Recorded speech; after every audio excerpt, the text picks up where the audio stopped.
Alright, this is section 9.2, example 4, which was referenced on page 410. It's right after the steps we wrote down in class, and then it's the example right underneath that. So it says, using the sample data from example 1, which is from the front, construct a 95% confidence interval for the mean miles per gallon of a 2007 Ford Taurus and interpret the interval. So this is using the data from the front, from table 2 here. We put all of these in L1 and we got an X bar of 24.13. Go ahead and put all of those in L1 again if you haven't. Make sure that all of these data are in L1 so that we have them there. And then you can do stat, calc, one var stats. And we get our X bar and our S of X are the two things we need. So we need X bar 24.13 and we're going to need S of X as well, 3.208. So once you have all that done, step 1 is to check the assumptions. So step 1 is to check the assumptions, which are really making sure that it's normal. So checking assumptions is the normality check. It would either say it's normal or n has to be greater than 30 to assume it's normal. It's not. There's only 13 data points. And it doesn't say that it's normal. So back in, it was chapter 7, section 3, we learned how to do what's called a normal probability plot. And so if all of your data are in L1, and you go to second, y equals, turn plot 1 on, go to the very last option for the graph, the data are in L1, and then zoom 9, it gives you the normal probability plot. And we talked about in chapter 7 how this needs to be approximately linear in order to assume that it's normal. And if I put my pen over them, they all fit under my pen. So fairly straight line. And so the normal probability plot tells us that these data are approximately normally distributed. And we need that to be true in order to calculate the confidence interval. So that's step 1, checking that it's normal. Either n is greater than 30, it tells you that it's normal, or sometimes you have to do it yourself and check the plot.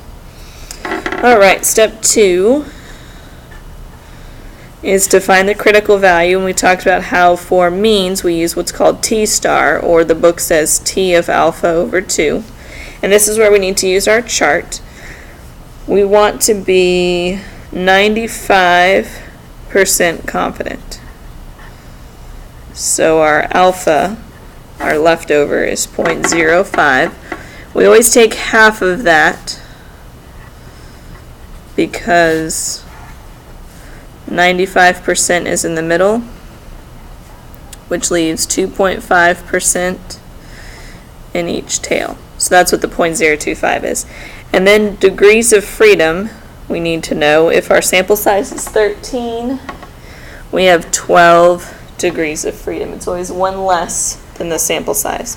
So we look at our chart and we're trying to find degrees of freedom is 12, and then our tail is 0.025, and the picture shows you where we're looking at, the top tail, 0.025, down and over. 2.179 is our critical value. Alright. So T star is 2.179. And we use the chart to get that. And then step 3. Again, I just want you to set up the confidence interval and then you can let the calculator do the work. But I at least want to set it up.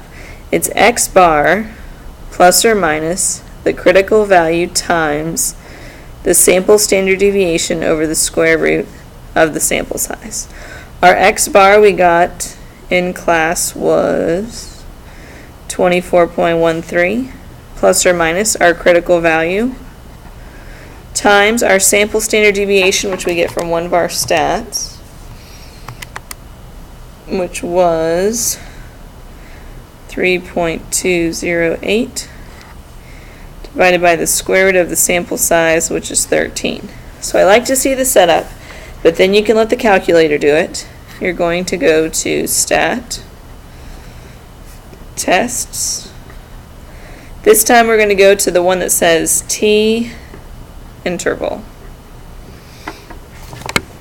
So in your calculator, Stat, Tests, T interval is option 8 for me. You have two choices. You can either use the data or the stats. Most of the time we choose stats. It just wants the x bar, the s of x, the sample size, and the confidence level. If you have the data in L1, which in this example we do, you can use the data option. And our confidence level is 0.95, and then calculate. And there it is. So that's our confidence level, and again, if we were to crunch these numbers, we would have gotten that answer.